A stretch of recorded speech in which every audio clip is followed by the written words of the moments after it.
On today's episode of Gathering the Kings. I just knew that we needed to have a brand, some kind of identity, and that Yeah. we didn't want that identity to grow over time. We wanted to show up on the first day with that identity. And I think that it proved out. I pivot like 100 times a day. I mean, that's what being an entrepreneur is all about. And if you can't deal with chronic change, then this isn't the space for you. And so at the end of the day, always remind yourself of that. You're the one who built it, and own that and be prideful of that. You are listening to Gathering the Kings with Chaz, Wolfe, featuring fellow 7, 8, and even 9-figure business owners who have real battle scars from business and life, but have prevailed as the king that they are designed to be. We welcome high-performing entrepreneurs to the stage in order to reveal the real of the real on what it takes to build a successful business today. We dissect the good and bad decisions they've made along the way that give a true and accurate picture of the journey of success and how you too can get there. Through this dialogue, you will learn the value of growing your network and surrounding yourself with power players and kings like today's guest. Grab your pen and notebook because we're about to dive in. Here we go. What's up, everybody? I'm Chaz, Wolfe, Gathering the Kings podcast. Today I've got Amanda Wadsworth here on the King stage as a queen. Amanda, how are you? I'm great, Chaz. Thanks for asking me on. Yes, absolutely. Happy to have you here. And honestly, like I told you, before we hit the recording button, I was going back through my notes on all the cool things that you've been able to do. And I got hungry. I was really hungry. I was just like, I got to talk to Amanda. Hopefully she can transfer some goodiness to me through the mic here. But Amanda, tell us what kind of business that you have. Well, so I own a food brand in Austin, Texas called Tiny Pies, and we offer tiny handheld, both sweet and savory pies. And yeah, it's awesome. And I wish that I had thought to send you some breakfast pies. We could be having breakfast together as we talk. Well, see, I didn't. When you said pies, I'm thinking, well, your traditional, fruit and maybe even a little chocolate or meringue or whatever. But I didn't even think breakfast pies. That sounds delicious. Yeah, no, we do. We can do everything from breakfast, lunch, dinner, and dessert. So we do it all. So yeah, we could be eating Amiga's pie right now and having a great time. Well, we could still have a great time. Unfortunately, it's going to be without the pie, but I have a couple of friends in the area, so I'm going to have to make my way to one of your locations. Yeah, But I want to get, sure. I want to get into your story here because you've built not only just an incredible brand, but you're doing cool stuff. And I want to share with the listener all the cool things that you're doing. Yeah, Before we sure. jump into your story piece, I want to know your why, like the deep seated, like, why are you doing this? Even at this level, you've had a great amount of success, but you're still pushing. You've got these big plans ahead. Well, I mean, I think that, our mission statement at Tiny Pies is creating community and creating connections in communities by baking up smiles. And I think that for me, it is the community piece that drives me. I mean, I'm interested in that in my personal life and in my professional life. And I feel like Tiny Pies was created to connect people and bring them together, whether that's family or friends or people that you don't even know, but bringing people together over food is really important. That's how I grew up. We always shared food at the dinner table. We always sat down for dinner and had dinner together. And that's where we exchanged all of the, goods, highs and lows of our day. We celebrated either with food, whether that's, a celebration of something that was great or something that was, difficult. It always had to do with food. And I think that, that's in a nutshell, like that's what Tiny Pies is. It's like really trying to bring joy to people through food and getting people to take a moment in their day, that tiny moment to sit down, either connect with themselves or connect with someone else over pie. Amanda, I love the idea of building communities. Can you give us an idea of what that looks like practically? Yes, for sure. So, I mean, on any given weekend, we're, catering thousands and thousands of pies for weddings and sharing in those moments. And then, we have people that come in and out of our stores. And, I'll give you a couple of anecdotal stories from a time when I was working our counter actually at the store. We had a woman that came in every Thursday and would buy a Texas two-step pie. And one afternoon she came in and she said to me, I just want to let you know that every Thursday I come in and buy this pie. And it's because I'm going through chemo and I have cancer and I'm going through chemo. And she said, thinking about coming in here and buying this pie every Thursday is what gets me through my chemo treatment. Wow. And, we both shared this moment. And, it's that kind of thing that when I talk about building community, that's exactly what we're trying to do, is be there for people in good times and in bad, and really be a place that they feel is an extension of their own family. Another instance was a woman came in and her father had just passed away, and his favorite pie was rhubarb pie. And it wasn't even on our menu at that point. And she came in and asked if we could make it special because they were doing this memorial service and they wanted to share it. And so we did. And she came back in and we talked, and she shared with me how important it was for her and her family to, after the memorial service, to sit down and have this pie that was her father's favorite and share in that together and Wow. create this, bond and have this memory with the pie. And, Thanksgiving is another one. We sell pies across the nation for Thanksgiving, and we're becoming a part of everyone's traditions. And it feels,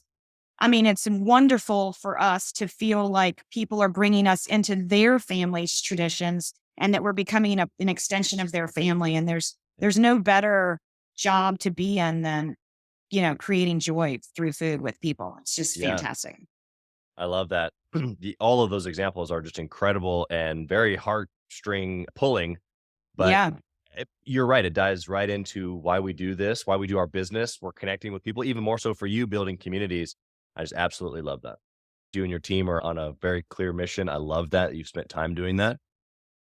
Do you think that, you kind of given the deep seated, like where it came from. Have you always thought like that though? Or did that develop over time? Well, I grew up in a family where food was really just instrumental, and really important. I think as I've aged, I've realized how much more important community is. When you're younger, you're surrounded by people of your age, and it's easier to have that community around you. As you get older, and I'm in my 50s now, as you get older, that's harder to maintain. And I think that, one thing that we've learned, and I especially learned going through COVID, is that, we all had this space and time where we were, even if you were in a pod with someone, where you were still very isolated from your regular day to day and the people that you loved sharing time with. And I think that, they're doing research on it now and saying that isolation is as dangerous as smoking cigarettes. So I think building community and feeling a part of having an extended family around you that's outside of your immediate family and friends is really important. And it makes you feel, it makes you happy, it makes you thrive. And I think it's also an opportunity for us as humans to connect with each other, even if we may not agree on certain things. It's like, there's no reason why we can't sit down and have a respectful conversation over a piece of pie and engage and listen to one another. And I don't know, I think it's at the beginning of, it's just, it is what it is to be human. It's just to share food and break bread with another and share experience. And so I think that, we would love for our pie shops to become a place where people feel that sense of community and that sense of extended community. And we're actually starting a new program this spring where we're going to be doing these pie socials in our stores, where people come in and they reserve spots, and it's just, anyone can be there. It's going to be kind of a sliding scale. So you don't even have to be able to afford that meal that night. And it will be about just, meeting your neighbors and sharing. Yeah, I love that. I love what you said specifically in there, that we can sit down over a piece of pie and have a conversation, even around things that maybe we don't agree on. I think that might be, Amanda, the key to what's missing in the world today, honestly. Just I agree. The ability to sit down and have a conversation. And even though we may not agree on everything, but be able to have an adult conversation and go back and forth. Right. I love that picture, because I can see myself even at my family's table. My family in Nebraska, this is kind of a normal thing that happens. You sit down, you had dinner, and it's a little bit, maybe not chaotic, but there's just a lot of moving pieces because there's kids and this and that. And then typically some of the kids go down to sleep, and some things kind of fade away. And then a few people sit down for a piece of pie.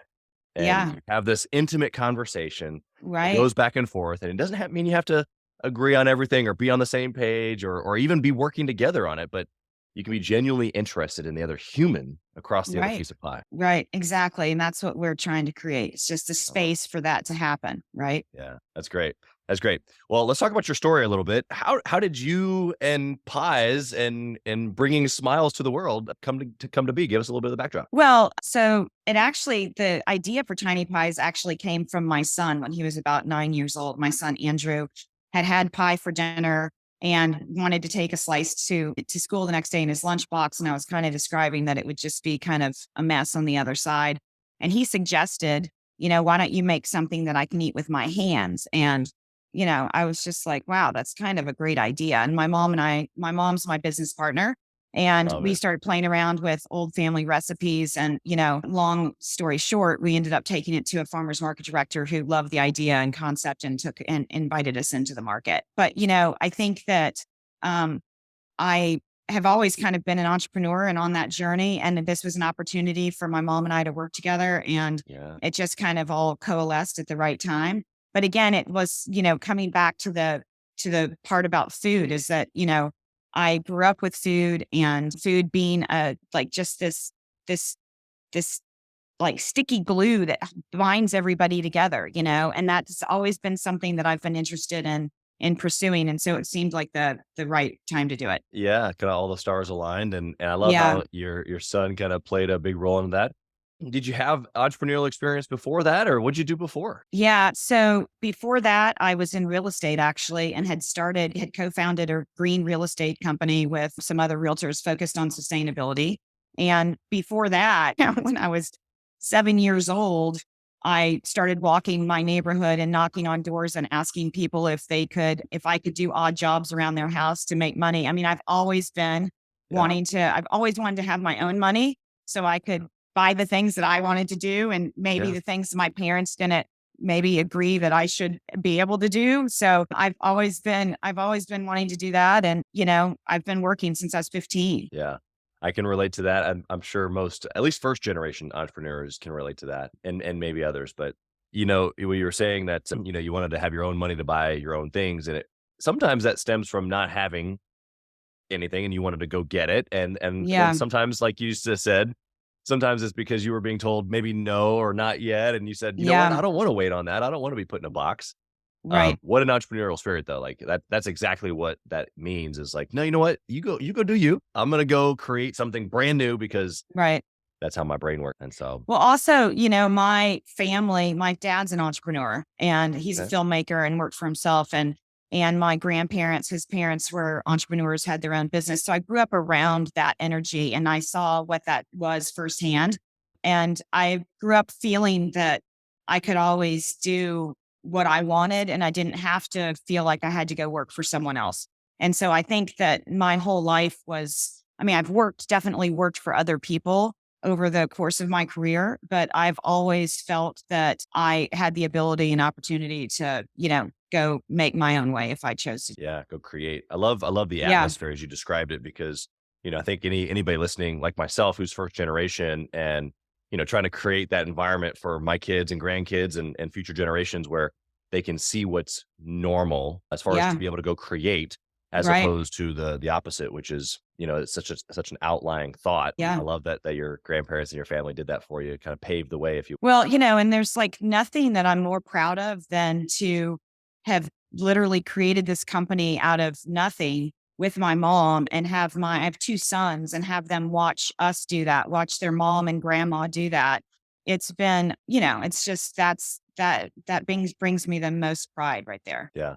Yeah, and it would have been just as awesome to be able to keep it at the local farmers market and sell Yeah. out every weekend, but man, it's gotten much, much bigger than that, and, Yeah. I wanna know, as you've been building the business, like you said, kinda you and your mom doing this thing together and going from even like just a basic farmer's market to now multiple locations, and you're trying to, grow by multiple locations now. What's been the one decision, if you can look back, just a strategic decision that was just a really good choice that's led to a lot of your success? What is that? Well, so this might sound kind of funny, but I think it really is it started before we even launched at the farmers market. Okay. So before we sold our first pie, we hired a really well-known and experienced design company who designed our logo and packaging. And so Wow. before we even showed up at the first day of the market, we had all of that. We had a brand. We looked Yeah. official. And so people were asking us the first day at the market, where can we buy you in the grocery store? And we're like, oh, well, this is our first day at the farmer's market. And people couldn't believe it because of how we looked. And I feel like, Yep. we invested in the right things. And I think that that was definitely one of them, is that our brand is a significant part of our success. And people really identify with it. And I think, it was really expensive for us to do that in the beginning because we Yeah. hadn't even sold product yet. Yeah. And it was expensive to jump out. And I think that sometimes people won't spend that upfront money, in the beginning when you're bootstrapping, because we bootstrapped for a really long time. But there are times when I think it's really important. And I feel like we made a really great choice by doing that. What do you think led you to that decision? I mean, obviously, we can all invest a ton of money or a little money. Like Mhm. that's not the choice. The choice was, man, this right here will make us look professional, or whatever your thought process was. Like, what had led you to that moment, and why did you choose that as opposed to maybe going and doing Facebook ads for your pies instead of the farmer market? Right. I mean, you could have spent a Right. ton of money in a ton of different ways. Yeah. I think it was that I just knew that we needed to have a brand, some kind of identity, and that Yeah. we didn't want that identity to grow over time. We wanted to show up on the first day with that identity. And I think that it proved out. I mean, a lot of people, when you start at the market, they might have some little design that they've created themselves. And then over time, as they grow, that brand kind of morphs and grows, and that's fine too. But I felt like, we wanted to launch with this very significant brand and tagline and logo. And that's what we did. And it seemed to pay off. Do you think that inside of that choice, you had maybe a hidden confidence because you knew how good the pies were, or you just really thought it was going to be big? Or, I mean, what allowed you in that moment to go, you know what? No, we're showing up all in. Because, I mean, what if you showed up to the listeners thinking right now, what if you showed up to that first farmer's market, nobody bought any pies, and you spent all this time and money on this brand, but there was obviously something that you knew, or maybe you had an inkling. What was it? Yeah, well, I mean, we had tested our pies with friends and family, and people loved them, and the farmers market director did too. But I think Yeah. beyond that, it's just as a founder, if you're creating something out of nothing and you're going to found something, like, you have to have faith in yourself. I mean, founders are fearless. I mean, if you're going to allow your what if mind and to spin off and, roll out all of these different scenarios, you're not going to end up doing that. And at the end of the day, it was just, we had faith in ourselves. We had faith in the product. We had faith in our own abilities, and we knew that we could we knew that we could do this. And we actually baked all day the day before, baked 75 pies, took them to the farmer's market, and we sold out the first day.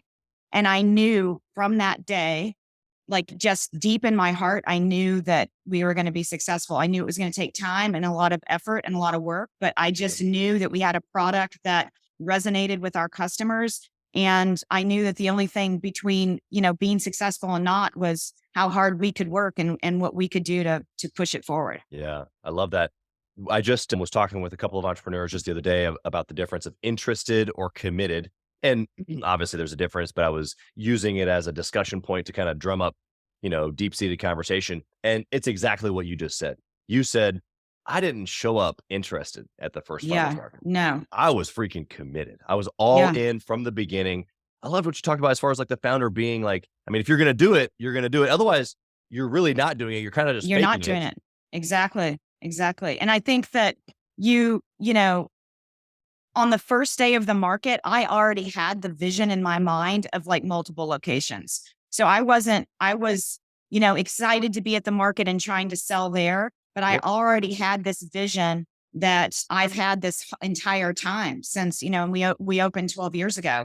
And I think that is also key, is that I believe in law of attraction. And I believe that, if you believe in something and you keep it in your present mind and you focus on that, that's not the only thing that's going to make you successful. Obviously, hard work comes behind that for sure. Oh, yeah. And a lot of it, but to keep that vision and keep just being linear focused on what that end goal is, that's going to draw it into you.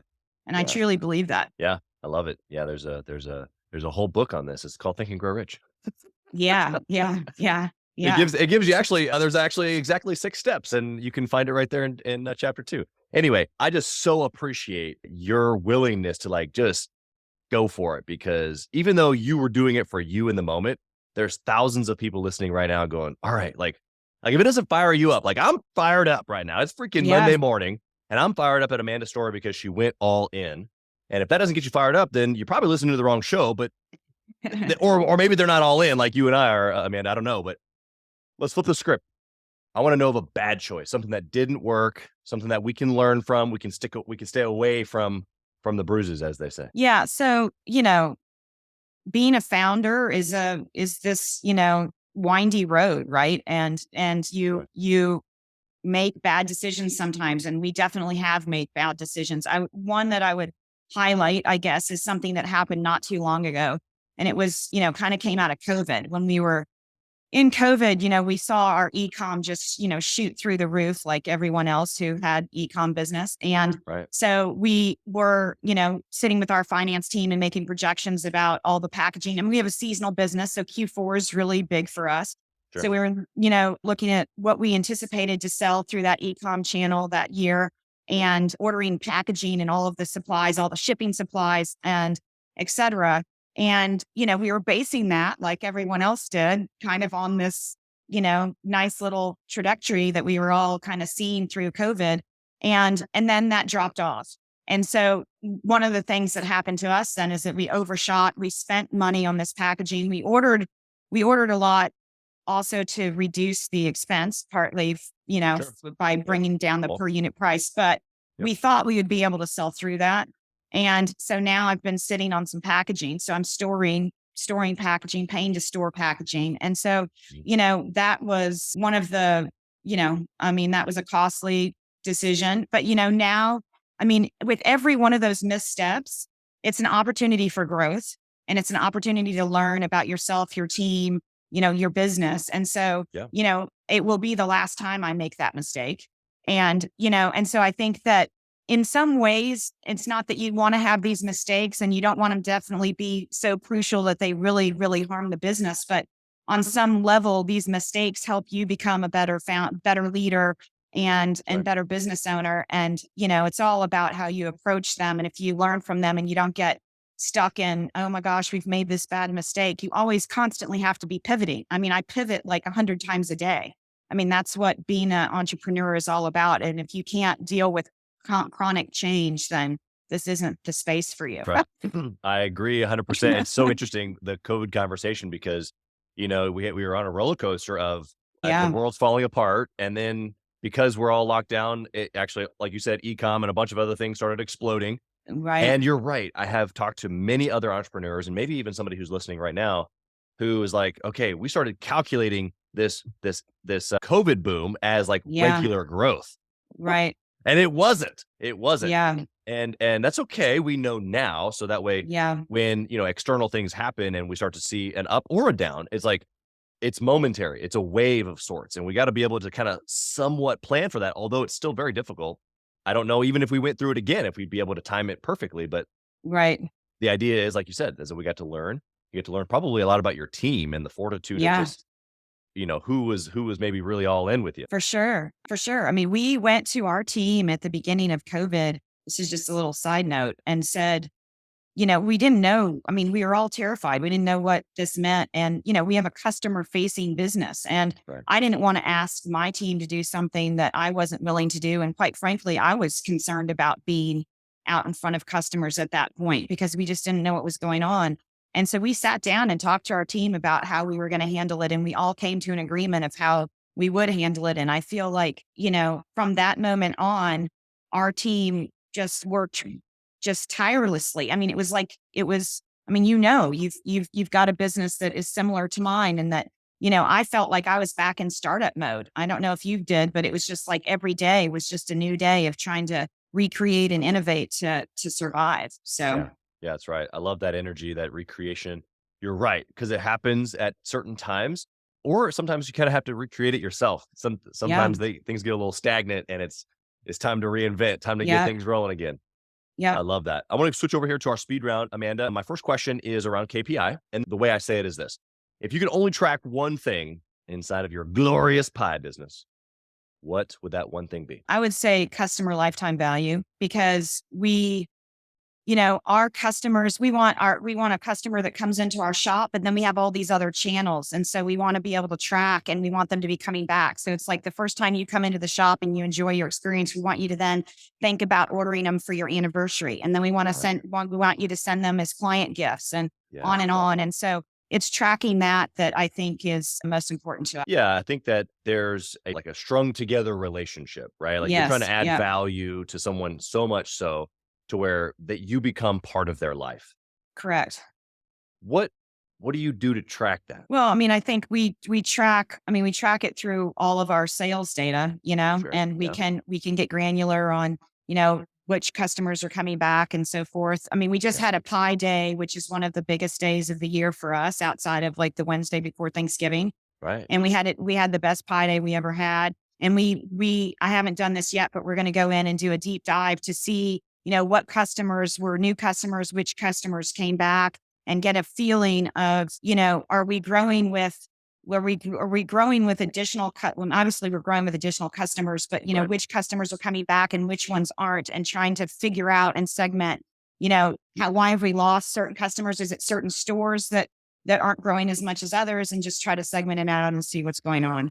But I think that it's important for us, that's really tells us whether or not we're doing our job of whether or not people are coming back in. I mean, obviously we want new customers, but we want those returning customers. That is the bread and butter. Those are the people that are going to be keeping us alive. Not the one-time customer that comes in for Thanksgiving, but the customers that come in over and over. Yeah, it's interesting once you start calculating, the average comes in 2.3 times in the year or whatever the number is. And you go, okay, well, if I can take my average from 2.3 to 3.5 over this many customers, that starts to really change the business. It does immediately. Yeah. Yeah. That's great. Okay. Next question is about resources. What book or maybe resource or maybe even podcast would you recommend listening, or for a business owner who wants to? Well, so the book that I would recommend is not a business book, but it's a life book. It is The Power of Now by Eckhart Tolle. And I read it like years ago, but it's something that I kind of keep at my bedside, and I go back to it a lot. And it's basically about just focusing and living in the present moment. And I think that, in life in general, that's really important, because it allows you to just be more at peace and be more in your flow. I think that in business, it's really key. I mean, every time I go through a difficult situation with a business, there's an opportunity to get stuck in the past of like maybe mistakes you've made or opportunities you've missed or something. And then, or to get too far out over your skis in the future and allow that fear to start ticking up on you of all the what ifs, right? If we had lived in that space during COVID, it would have made us crazy, because there was just so many unknowns around what was going to happen. And so we had to stay in the present moment. We had to deal with what was happening that day at hand. And I think obviously you have to plan for the future and you have to make projections. And I'm not saying that you don't do any of that, but if your mindset can be, what can I do now, and take action today, then I think that's really helpful. It's been really helpful to me. It allows me to not get too spun up on the what ifs. Yeah, I love that perspective. Most people don't realize this, but depression is the overthinking of the past. Anxiety is the overthinking of the future. Correct. It doesn't mean that you don't do either. There's reflection of the past that helps you grow. There's good, deep thinking of the future that helps you plan. But just as you just said, most of our time, even though we're visionaries and we're always thinking, I had the vision of multiple locations the whole time, like you were living in the future. But in order to build it, you have to be right now, and you got to be problem solving right now. I love everything that you just said. Correct. And I think actually that'll give a lot of release to a lot of entrepreneurs, because there's a lot of quote unquote depression and anxiety. And I'm not like a medical person, so I'm not going to try to prescribe or diagnose anything here, but it's the overthinking of one or the other. And I think if we just follow what you just said, that there'll be a lot more peace. Right. No, I agree. And it keeps you focused on what's at hand. And then you can make decisions based on what's happening right now. And you don't get, the other thing that comes with that is you can get paralyzed with fear you either, fight or flight mode, right? And Yep. so, being in the present moment helps with everything. That's right. What do you think, Amanda, about intentionally networking or masterminding with other entrepreneurs? I think it's crucial. I think that it's so important. Quite frankly, I have to admit I don't do it enough. And it's something that I have literally put on my list of things to do more this year, because I think it's really important. I feel that founders a lot of times get siloed, and isolated. And I definitely have felt that as a founder. And I, have a group of founders that I hang out with and talk to on a regular basis. And it is so important. I mean, when I have those conversations, I'll be going through something and I'll reach out to somebody, and just to hear that someone else has gone through what I'm going through, or is going through what I'm going through, and not feeling so isolated is so important. But also learning best practices from them, and being able to share that as well. I mean, I think that here in the Austin community, people have been so open and willing to help, and it's been such a supportive community. And I would say that if you are a founder now, or you're launching a business, it is one of the most important things you can do, is to build out kind of mentor relationships with others, to learn from them, but also to give back too. And I try to work with, young entrepreneurs too, and give my time anytime I can. I call it paying it forward, and we, pay it back that way. But I think it's critical. I think you're spot on. I don't think I could have gotten a better answer. That's really great. I got a question for you about family. You had mentioned, obviously, you've got, a couple sons, and you're even in business with your mom. The question that comes up a lot of times, actually not a lot of times, every time with an entrepreneur, is that, okay, I'm obsessed in my business, Chaz, and I'm all in, and I've got this definiteness of purpose and these plans, and I'm all in and I'm successful. But we don't do that with our family. So how have you, Amanda, give us some practicals on how have you been obsessed, if you will, or successful with your family, your kids, alongside being all in on your business? Well, so I would say probably when I started my business, my kids were younger, and I was a single mom. I was divorced. And so, I think we grew the business intentionally slower than we could have. We bootstrapped for a really long time, and slower than we could have, because I made the conscious choice to want to be able to be with my children, and be a part of their life in the evening, but also, go to the baseball game, go do those things. And I mean, I didn't hit every one of them for sure. I missed a lot because of work, but it was really important for me to have those boundaries to protect that time with my family. Yeah. I think that quality of life is the most difficult thing that an entrepreneur faces. I'll never forget, I was at the fancy food show, I don't know, in the beginning of our growth in Tiny Pies. And I was in this lecture, and the speaker was saying that he was VP of some big CPG company. And he said, if you're not willing to put a second mortgage on your house and risk your marriage, you need to step out of this room. And I was like, wow, that's really harsh. Yeah. But I think that I think that in a way it's not that you want to risk those things, but it is hard. It's very hard to grow something and build it over time, and put all of your energy there, while also trying to be present and be engaged in, and even just personal time for yourself, which is Right. really invaluable, which, I still struggle with that. Quality of life for me is a constant struggle. I'm getting better at it.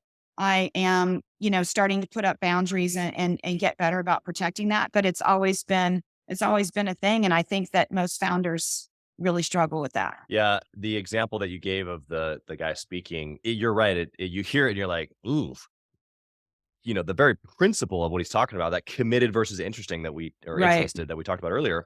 I mean, if we talk about being defined, everything that he was talking about is being committed and all in.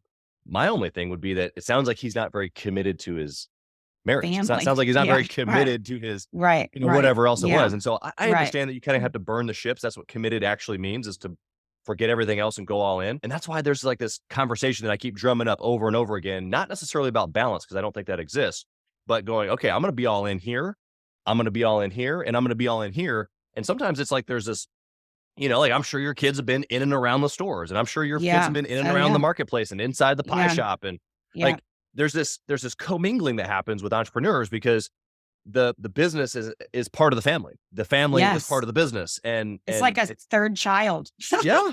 Yeah. Actually, I had a guy on the show, I don't know, maybe 2-3 months ago. He said, the problem is when the business is a mistress and you keep her from your wife and you don't Mhm. tell the kids about her because Yeah, she's yeah, over here and she's a secret, and then yeah, your family starts to resent you for it, as yeah, opposed to yeah, it being a third child. And it's like, yeah, they know the name, everybody's involved with yeah, the activities. Like they sit yeah, at the dinner table with you. And it's like, right. oh, what a concept when you can think about that being, okay, this is how it should be. And entrepreneurs are Mhm. different. You already said it's like, we're all going to have this struggle.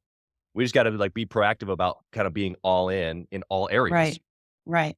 Well, and at different stages in the year and different stages of development, it changes. There's That's time right. when you're able to, commit more and be more present with family. There's times when the business requires you to be more present there. And it's just this flow that you have to get in. And, like you said, it's about communication with the people that you love in your life and making sure that everyone's on the same page and always revisiting those commitments and making sure that, everybody is staying committed to the path. That's right. That's right. I love that. Amanda, I have one last question here for you. Ready? Sure.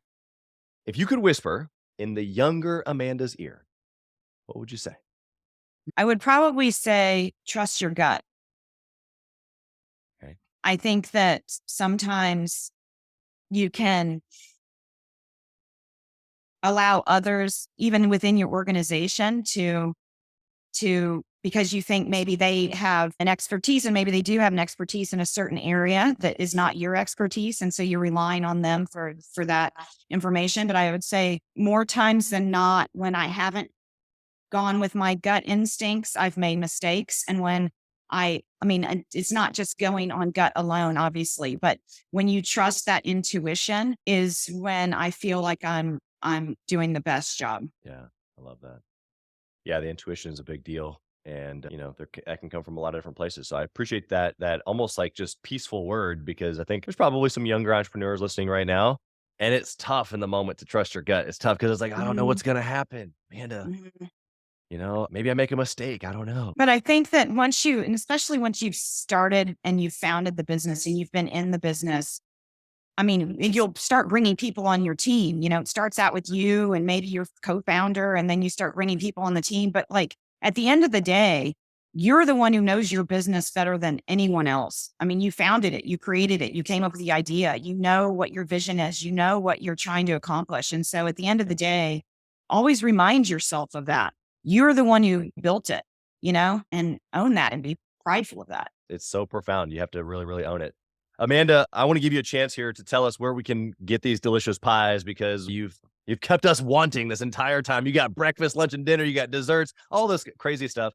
Also, tell us how we can find you if we want to pick your brain as an entrepreneur. So we've got 3 stores in Austin, Texas, and 1 in Waco. You can go to www.tinypies.com to find all of that. We're on social media. So we're at Tiny Pies on Instagram, Facebook, and TikTok. You can go to LinkedIn to find me, Amanda Wadsworth, on LinkedIn. If you want to email me, and you can do that at amanda@tinypies.com. And yeah, and feel free to reach out. I'm happy to, give time and advice and share experience, good, bad, the ugly, whatever. So feel free to reach out. And get you some pies if you're listening right Yeah, now. for I know that sure. I know I am for sure. Maybe one. I mean, do you have the classic pumpkin pie? I assume. We do. Yeah, we do. Not It's my all, not favorite. all year, but we do have it for the season for sure. Yeah. Yeah, that's my Yeah. classic go-to, right? Never mess with a classic. Amanda, you Yeah. have been absolutely sensational here today. Thank you for being here. We wish you nothing but blessing on your family and your business, your team, all your locations, all the growth that you guys are going to experience this year.